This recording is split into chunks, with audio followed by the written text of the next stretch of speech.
Imagine waking up to hear that your town, your home, must move, not because of a war or a big flood, but because the ground under it is slowly breaking apart. This is the real situation for Kiruna, a city in Sweden. Kiruna is located very far north, above the Arctic Circle. It is a city with about 18,000 people. Right now, this city is doing something never seen before. It is moving its whole city center about 3 kilometers to the east. This big move started around 2013 and will finish in 2035. Why must it move? Beneath Kiruna is one of the world's biggest iron ore deposits. For over 100 years, people have been digging for iron. This constant digging has made the ground weak. Now, the city itself is starting to crack and sink. If it stays, it will collapse into the earth. So the people of Kiruna face a hard choice: move the entire city or let it fall into the mine that created it. This is where the story gets more interesting. Below the iron, scientists have found something even more important. It is Europe's biggest known deposit of special metals called rare earth elements. These metals are very important for making electric cars and wind turbines. So Kiruna is not just a city damaged by mining in the past. It might also hold the key to Europe's green future. This unique situation leads to many questions. How do you move 18,000 people? How do you move old, important buildings, like a historic church? What about the graves and the dead? How do you plan such a massive undertaking? This is a global experiment. Kiruna sits on minerals that could help save the planet by providing materials for clean energy. But these same minerals could also doom the city if the mining continues without care. The story of Kiruna is about many things. It shows big engineering projects, the sad feelings of a community losing its old home, and the rights of the Sami people, who are the first people of this land. It makes us think about what home truly means. Kiruna's experience is like a small example of what many other cities might face soon. With rising seas, extreme weather, and the need for resources, more towns might need to leave their places. Kiruna is not just a strange place in the Arctic. It is a lesson for the world, showing us a possible future and how people might adapt. The town of Kiruna did not grow naturally. It was built from nothing in the vast, cold tundra of northern Sweden. This land, far above the Arctic Circle, was once home to the indigenous Sami people and their reindeer. In the late 1800s, a large mining company called LKAB started to dig for iron ore there. The company needed many workers. These workers needed a place to live, so LKAB decided to create a town. It was, in the most literal sense, manufactured to serve the mine. In 1900, a man named Per Olaf Hallman was chosen to design the new town. He thought carefully about the harsh Arctic weather. Hallman planned the settlement on a south-facing hill.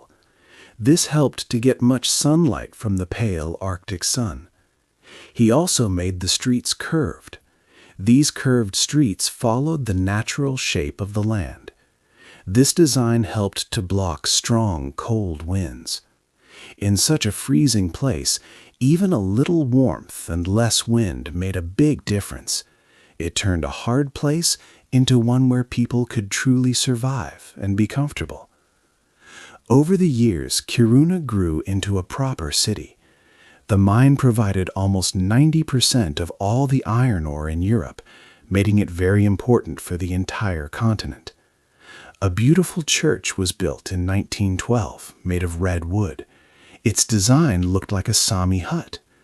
It became a central place for the town's spirit. Later, a city hall was built. It was a civic building that residents called the town's living room. It was a cozy place for everyone to meet. Schools, hospitals, libraries, and homes quickly followed. Kiruna gained all the parts that make a place feel like a real community, not just a temporary work camp. The mine deeply shaped daily life. Workers often had a schedule of 3 weeks working and 1 week off. The mine controlled the weekly rhythm, social events, and the economy of the whole region. There was a strong connection between the people and the mine. Kiruna existed because of LKAB. The mine's ambitions were always to dig deeper. This was because the ore became richer further down. So the mine kept growing bigger every decade, expanding its tunnels underground. It became the biggest underground iron ore mine in the world. The town was designed for comfort and survival, a warm place in a cold land. But its people did not know then that the mine, which gave them life, would one day grow so large it would start to take their town back. The ground breaks. In 2004, the residents of Kiruna could no longer ignore a serious problem. The ground beneath their city began to show clear signs of cracking and shifting. Large fissures appeared in buildings, and roads started to break. Some areas of the town sank by several centimeters each year. This was not a sudden catastrophe or quick disaster. Instead, it was a slow, steady, and inexorable reveal of a deep issue. The mining company, LKAB, officially told the local government about the problem in 2004. Decades of deep mining had weakened the earth under the town. Big cracks were opening throughout the area. LKAB's forecast said that the entire city center and many essential services would become unsafe within 20 years. Hospitals cracked, school foundations shifted, and roads developed sinkholes. The main cause was LKAB's extensive iron ore extraction. The vast underground caverns left behind were causing the surface land to sink, a process known as ground deformation. The western part of the town, closest to the mine shaft, was most at risk, but the problem was spreading. The mine had, in effect, been slowly hollowing out the very foundations of the city built above it. Now, the consequences were clear. The scale of the problem was enormous. The shifting land threatened the safety of residents. Leaders faced a very difficult choice. They could close the mine, which would cause an economic disaster for Kiruna, as the mine was the town's main source of jobs and income. Or they could move the entire city out of the mine's path. This second option sounded like an immense logistical challenge, an engineering nightmare. After careful consideration, the Swedish government, LKAB, and the Kiruna municipality decided on the latter. The mine would continue its operations, and the city would move. This decision created a powerful paradox. Kiruna had to destroy its existing self to ensure its survival. Moving a whole city meant disrupting thousands of lives, erasing neighborhoods full of memories, and asking a community to sever its connections to its beloved landmarks. This huge undertaking set the stage for a unique and massive relocation. 4. Moving the big church.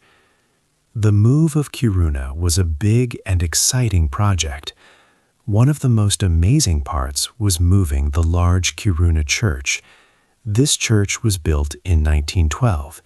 It had red-painted wood and looked like a Sami hut, a traditional indigenous dwelling. It was a very important building for the people, known as the town's soul. Imagine moving a building that weighs over 600 tons and is nearly 40 meters tall. This was a true spectacle. After many years of planning, the church was finally moved in August 2025. Workers placed it on special trailers that could be controlled from far away. These trailers slowly carried the church 3 kilometers to the new town center. The journey was difficult, with tight turns and narrow roads. Every step had to be very carefully planned to keep the old church safe from harm. Many people came to watch this historic event. It was shown live on Swedish television, making it a national moment. Crowds gathered along the path to see the church move across the land.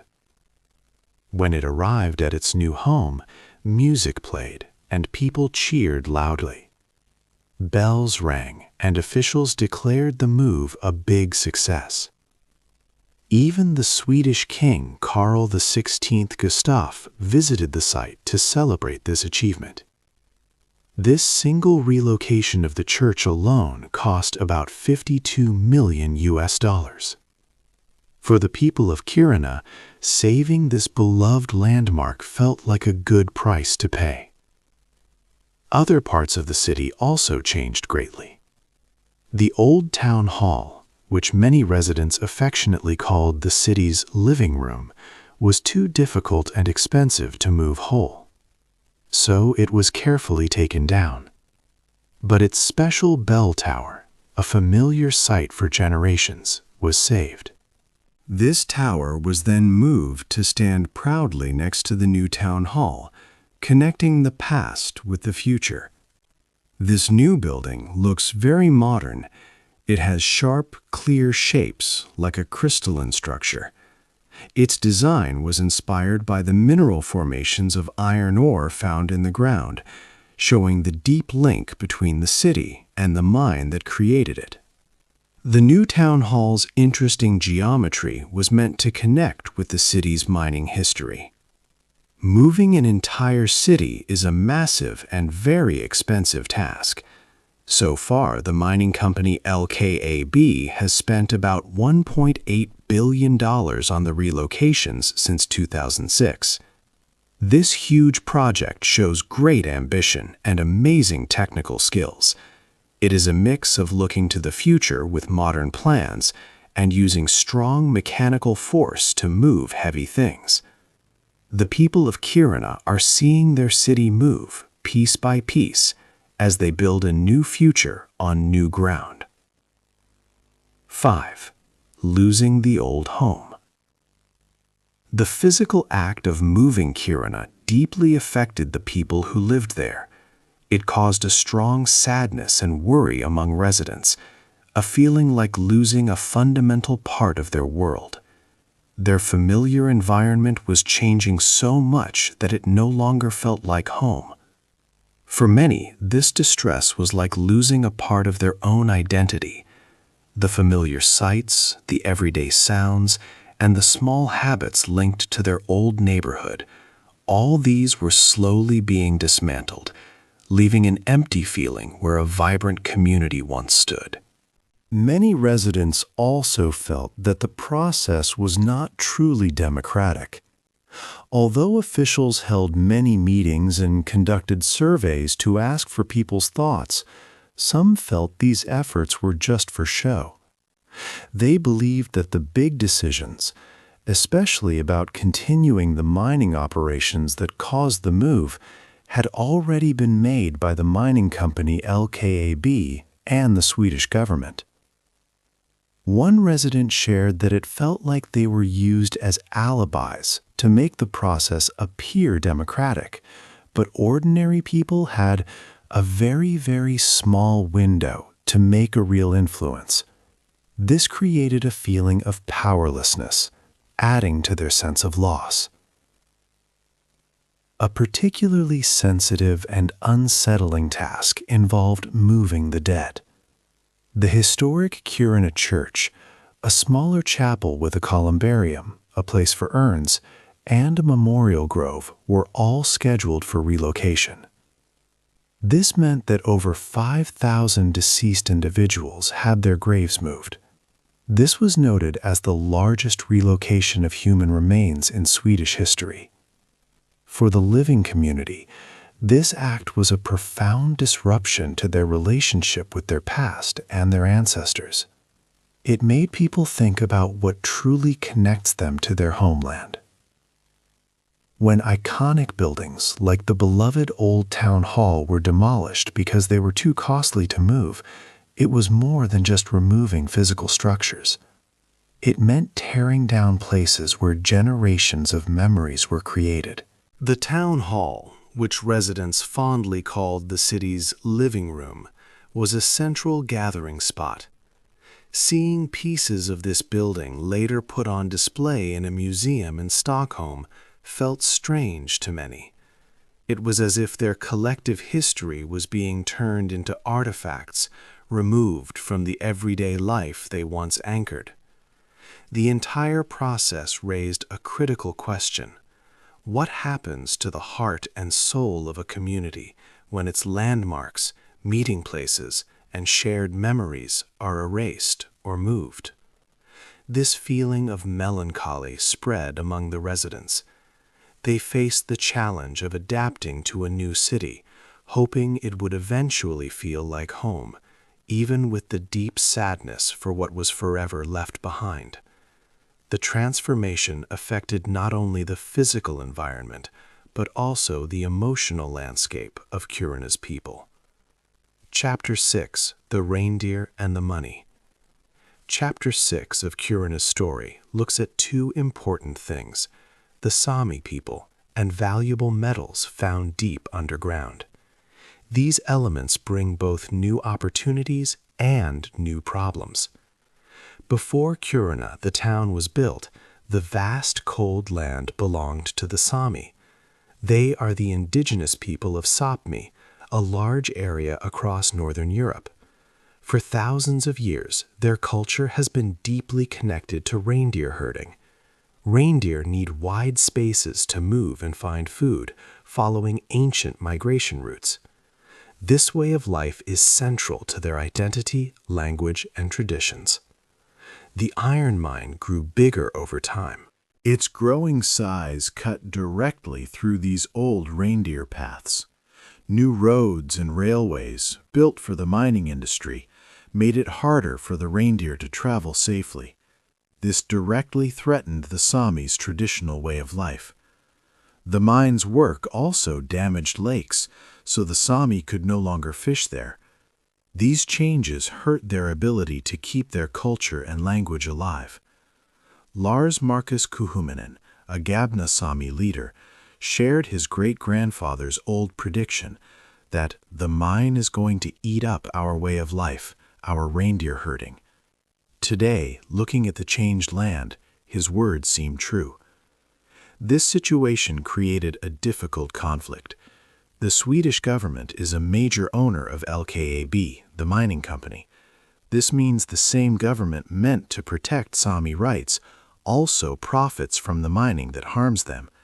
Because of this, the Sami's concerns often do not get much attention in the news. Then, a new discovery complicated things even more. In January 2023, LKAB announced they found a very large amount of rare earth elements near the existing iron ore mine. This new deposit, called Per Geir, is the biggest known in Europe. Rare earth metals are very important for modern technologies. They are key parts of electric cars, wind turbines, smartphones, and even military systems. Europe needs these rare earths for its green energy plans. Right now, most come from China. Finding them in Kiruna could help Europe become less dependent on other countries for these vital materials. Swedish leaders were excited, calling Sweden a gold mine and key to Europe's green future. However, this news brought more worry for the Sami. The Per Geir deposit is in an area that will further cut into the narrow migration corridor the Gabnesami B still uses. This could divide the Gabnesami village into two, making it very hard for reindeer to move freely. This situation shows a clear paradox. Technologies meant to save the planet from climate change, like electric vehicles, need these mined materials. But this mining often damages nature and the lands of indigenous people. So the push for a green future can ironically mean destroying traditional ways of life. The question is, who pays the real cost of this progress? Often it is the Sami people, who have less power and whose concerns are often overlooked. The path to mining these rare earths will also take many years for permits and exploration. This adds to the deep tension between economic ambition and protecting a unique culture. 7. The cold new city. The new city of Kiruna was planned with modern ideas and fresh designs.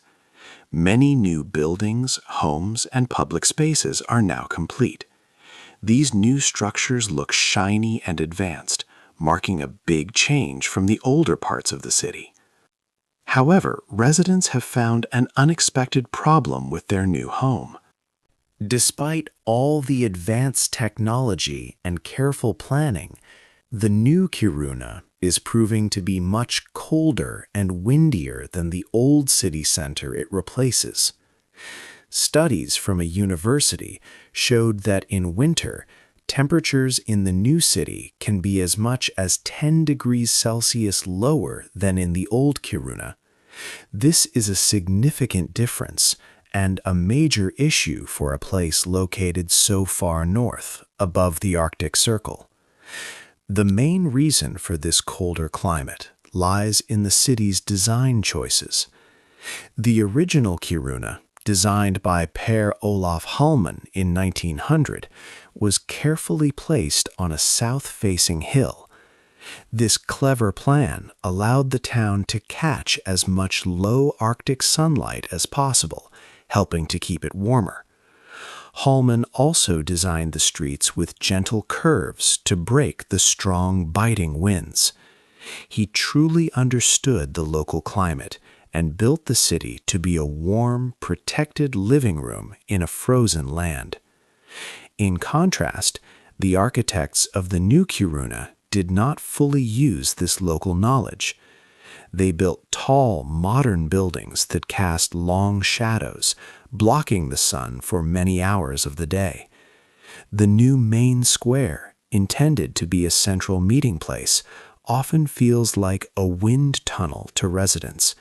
Cold air gathers easily in this open area, making it very uncomfortable to spend time outside. Even playgrounds for children and balconies on new apartments are sometimes placed facing north, where they get even less of the precious winter sun. These small factors add up to a less pleasant living experience. People feel a sense of frustration. Billions of dollars have been spent, and world-class architects were hired for this huge undertaking. Yet they seem to have overlooked basic environmental needs. The new city, while looking modern and impressive, sadly lacks the human-focused comfort that was so important in the old town. This oversight has made daily life harder for many, especially during the long, dark, and now even colder winters. This situation highlights a certain hubris in modern city planning.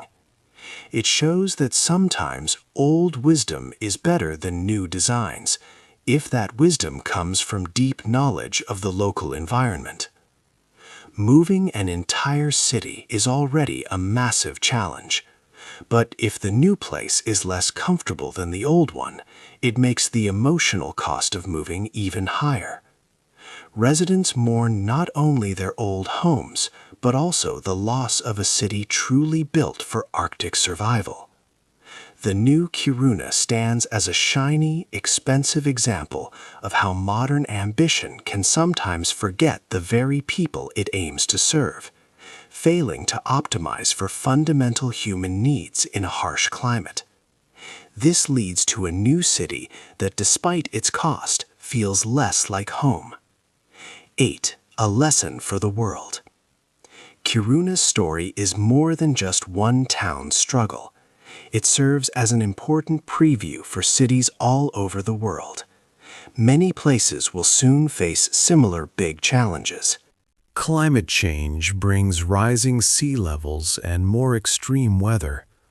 Also, taking resources from the earth often means that communities must change or even move. Kiruna teaches us how hard this process can be. It acts as both a warning and a guide. The town's journey has given us many important lessons. First, having enough money is extremely important. Sweden, with strong support from LKAB, paid a large sum for the city's move. However, most communities globally do not have access to such great financial resources. Many places facing forced relocation might not get any compensation, losing their homes and livelihoods without help. Second, simply talking to people is not the same as getting their full agreement. Kiruna's people were consulted often, but many residents felt they had no real choice. The mine had to continue, so the city had to move. This shows how ordinary people can feel powerless. Moving a town means people lose more than buildings. They lose jobs, meeting places, and pieces of their cultural identity. Third, the deep knowledge of local people, especially indigenous groups like the Sami, is extremely valuable. They have lived on this land for thousands of years. They hold important wisdom about the land, the reindeer, and the ecosystem. Ignoring their concerns is not only wrong, but also unwise. Their traditional ways of using the land are naturally sustainable. Fourth, designing cities to fit the local climate is essential. The new Kiruna, surprisingly, is colder and windier than the old town. Modern architects did not fully use the old wisdom about building in the Arctic. This made daily life less comfortable. If cities must move in response to environmental pressures, new designs must improve residents' quality of life, not worsen it. Kiruna shows that achieving this is harder than it looks. At its core, Kiruna's story is about an old bargain between the town and the mine. The town existed because of the mine, and the mine supported the town. When the mine grew too large, a new agreement was made. The town would move, and the mine would pay for it. Now, the relocation is about halfway finished. The new city center is growing. The old town is slowly emptying out. Nature is gently taking back the old areas. Arctic plants and lichen will grow there, restoring the land. It is like nature is slowly reclaiming what was borrowed. The snow grouse, the small white bird that gave Kiruna its Sami name, does not relocate. It endures in its environment. Humans, however, build and change things. Sometimes our own actions make places uninhabitable for ourselves. Kiruna makes us think deeply about major questions for our time. How do we balance economic growth with the preservation of communities? What do we owe to indigenous peoples whose traditional lands hold important resources? Can a city move and still keep its unique spirit? What does it truly mean to feel at home somewhere? As more communities face moving, who decides what moves and who gets left behind? Imagine your own hometown. If it had to move to save the local economy, Would you stay and follow it, or would you leave forever? The answer is not simple. Kiruna's journey gives a big lesson to the world. Hey there! Just a second before you go. If you learned something new today, please give this video a like, write your thoughts in the comments, and subscribe to the channel. It only takes a second, and it really, really helps to create even better English videos for you. Your support means the world. Thank you.